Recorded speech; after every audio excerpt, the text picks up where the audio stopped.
नमस्कार, मी भीमराव कडाळे पाटील, BKP मराठीमध्ये आपलं सर्वांचं स्वागत. आज नवीन दिवस, नवीन विषय, नवीन दिवसाची नवीन अशी चर्चा. आज चर्चा घेऊन आलोय म्हणजे बघा, काल अखिल भारतीय संमेलन झालं. यामध्ये शरद पवारांनी एक वक्तव्य केलं. वारकरी संप्रदायामध्ये प्रतिगामी लोकांची घुसखोरी झाली आणि धर्मांध शक्तींना बळ देणारी मांडणी करतात, असे एक वक्तव्य केलं. आणि यामुळं भारतीय जनता पक्षाची अशी ज्या जळजळाट झाली, फडणवीसांच्या बुडाखाली जाळ निर्माण झाला. त्यातच फडणवीसांनी म्हणजे भारतीय जनता पक्षाने जे काही पाळलेले महाराज आहेत, जसं संग्राम बापू भंडारी असेल, प्रशांत बम असेल प्रवक्ता, त्याचबरोबर तुषार भोसले नावाचा एक आध्यात्मिका त्या आघाडीचा अध्यक्ष असेल. वारकरी आणि संप्रदाय ह्याचाशी काही या लोकांचा संबंध नाही, परंतु शरद पवारांना खलनायक ठरवून टाकलं त्या लोकांनी. मौलाना शरद पवार अशी उपमा ही या तुषार भोसलेनं दिली.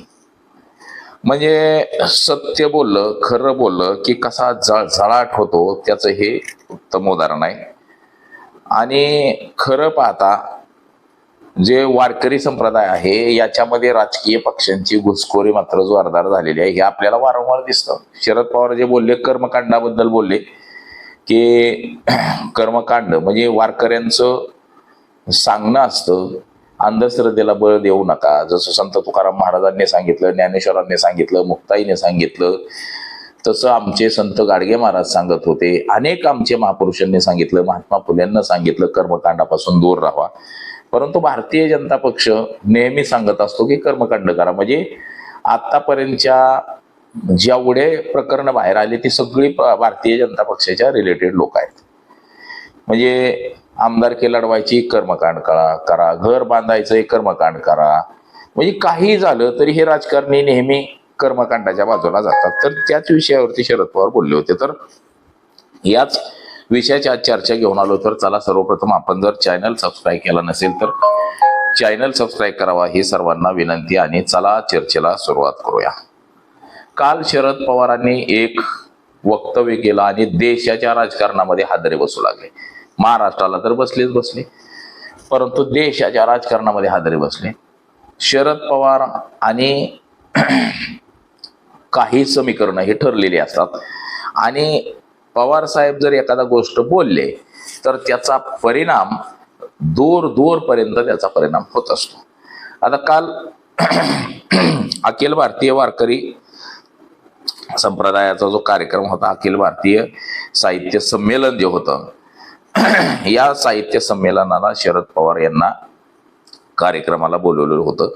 आणि या ठिकाणी त्यांनी एक असं वक्तव्य केलं की भारतीय जनता पक्षाला अक्षरशः त्याचा जळजळ झाला, भाजपचा.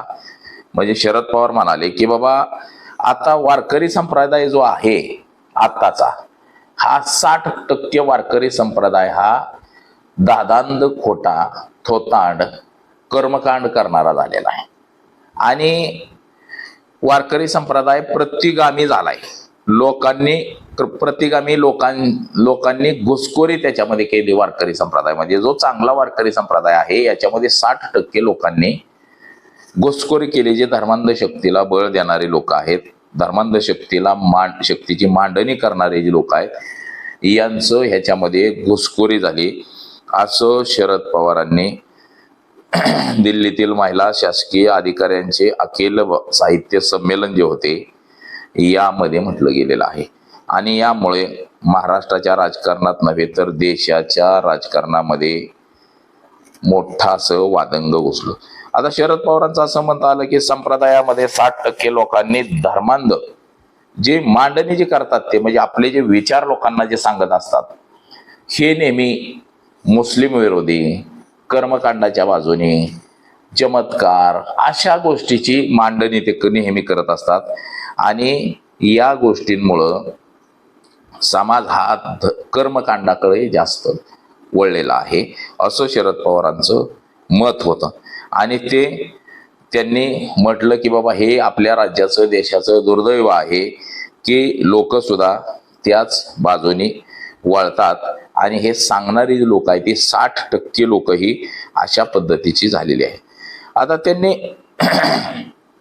ग्रंथ दिंडीलाही त्या ठिकाणाहून सुरुवात झाली होती. आता हे संमेलन जे झालं, या संमेलनामध्ये बघा शरद पवारांचं हे जे वक्तव्य झालं, या वक्तव्यामुळं मात्र महाराष्ट्रामध्ये त्याचे चांगले पडसाद घेऊ म्हटले. तसंच देशाच्या राजकारणामध्ये सुद्धा चांगले पडसाद उमटले.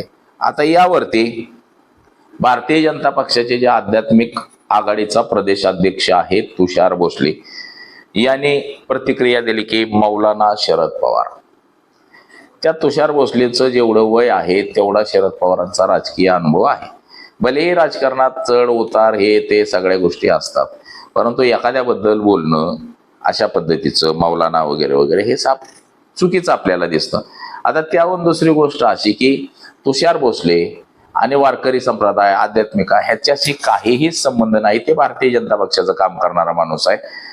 कुठल्याही राजकीय पक्षाच्या ह्या सगळ्या आघाड्या असतात, डॉक्टर आघाडी असते, मागासवर्गीय आघाडी असते, ओबीसी आघाडी असते, वकील आघाडी असते, तसंच आध्यात्मिक आघाडी आहे. त्या आघाडीचा हा प्रमुख आहे तुषार भोसले.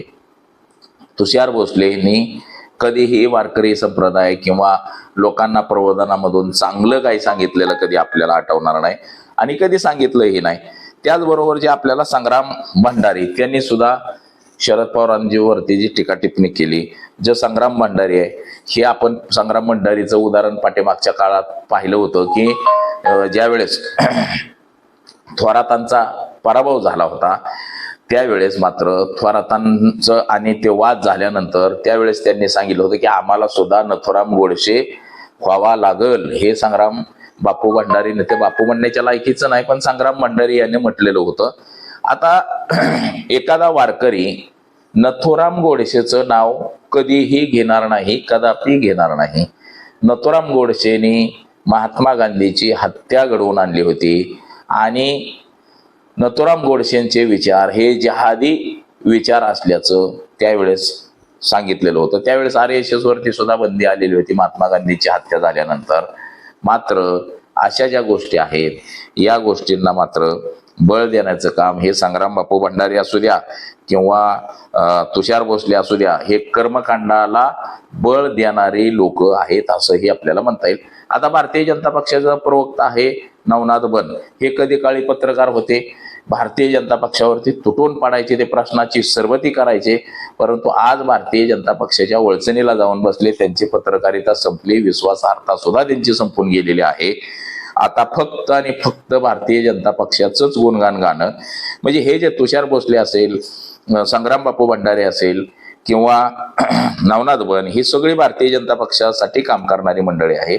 शरद पवारांचं जे वक्तव्य होतं हे कुठल्या एका जातीला, धर्माला किंवा कुठल्या एका वारकऱ्याला धरून नव्हतं, तर सध्याचं जे कर्मकांड देशामध्ये राज्यामध्ये सुरू आहे, जसं की बाबा आता तो अशोक खरात सापडला कर्मकांड करताना, म्हणजे शरद पवारांचं मत असं होतं की बाबा आता राज्याच्या राजकारणामध्ये, देशाच्या राजकारणामध्ये ही जी थोतांड मंडळी जी घुसलेली आहे, म्हणजे जो मूळ वारकरी बाजूला जो पंढरीला पायी चालत जात होता आणि ह्याच्यामध्ये जी घुसखोरी केलेली आहे की पक्षाचा अजेंडा चालवणारी लोक परत लोकांना धर्मंद शक्तीकडे म्हणजे कर्मकांडाकडे नेणारी लोक, अशा लोकांची घुसखोरी ही 60% ह्या वारकरी संप्रदायामध्ये झालेली असं शरद पवारांचं मत होतं. आणि जो वारकरी आहे, जो आमचे संत तुकाराम, संत ज्ञानेश्वर, मुक्ताई, चोखामेळा, ही जी मंडळी आहे पूर्वीची, जी आमचे संत ज्यांनी गाथा लिहिल्या, ज्यांनी फक्त आणि फक्त समाजासाठी काम केलं, समाजाला चांगला उपदेश देण्याचं काम केलं,